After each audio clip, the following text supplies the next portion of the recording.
On March 26th, at 1:30 in the morning, a container ship the length of 3 football fields slammed into the Francis Scott Key Bridge in Baltimore, and the bridge collapsed. A port that drives 13% of our state's economy was now closed. Thousands of workers were hours away from waking up and realizing they no longer had a job. 6 Marylanders have been on the bridge in the middle of the night fixing potholes, lost their lives. And one of the first phone calls that I got that morning started with these 3 words: "Gov, it's Kamala."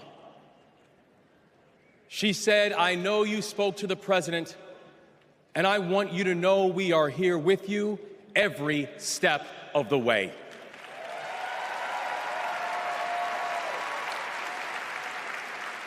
Now, I joined the Army when I was 17. In fact, I was too young to sign the paperwork.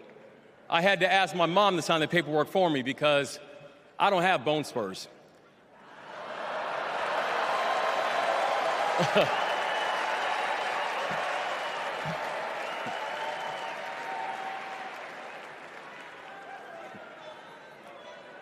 I led soldiers in combat in Afghanistan.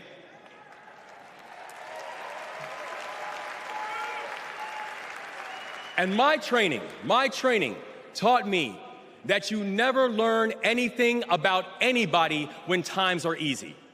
You learn everything you need to know about somebody when times are hard and when the temperature gets turned up. And America, I saw that Kamala Harris is the right one to lead in this moment firsthand.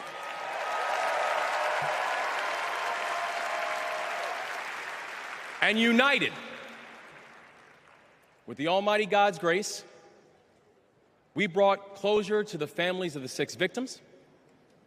And while many said it could take 11 months to reopen the port of Baltimore, we got it done in 11 weeks.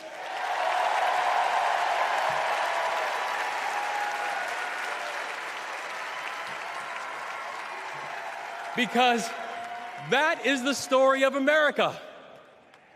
We are a nation of patriots who serve when the mission is hard and who serve when the destination is uncertain.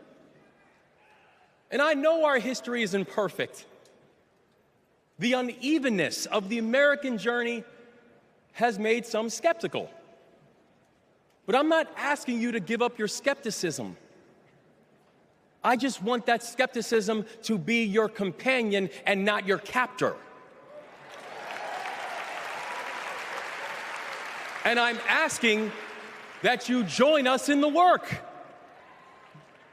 Because making America great doesn't mean telling people you're not wanted.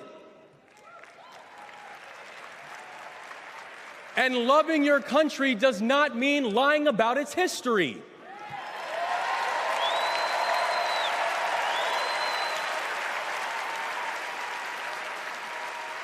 Making America great means saying the ambitions of this country would be incomplete without your help.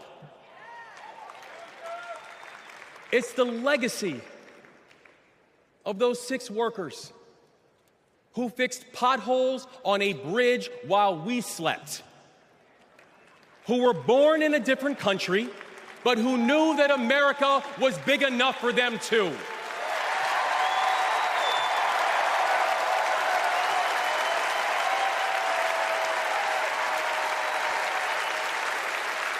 It's the journey. It's the journey of a man raised by a remarkable immigrant single mom, a man who felt handcuffs on his wrists at 11 years old, who now stands before you as the 63rd governor of Maryland and the first black governor in the history of our state.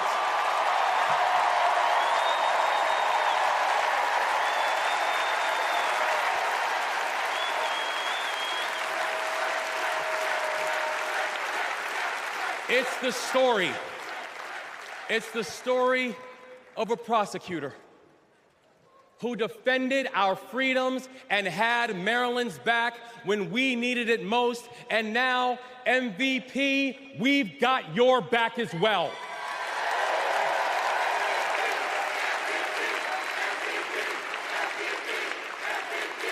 That's right.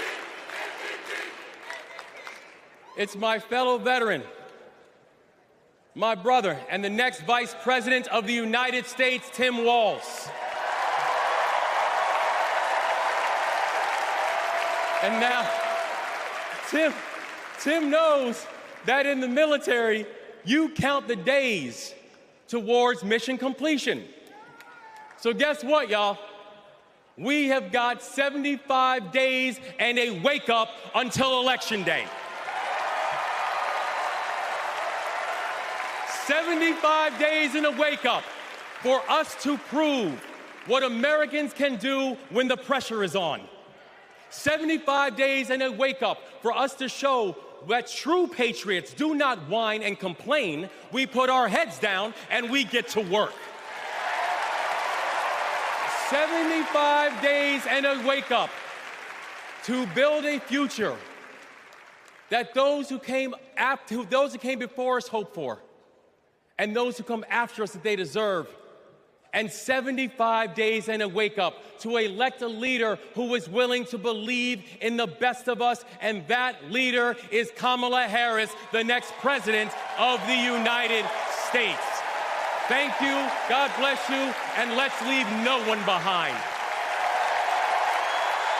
Thanks for watching. Stay updated about breaking news and top stories on the NBC News app or follow us on social media.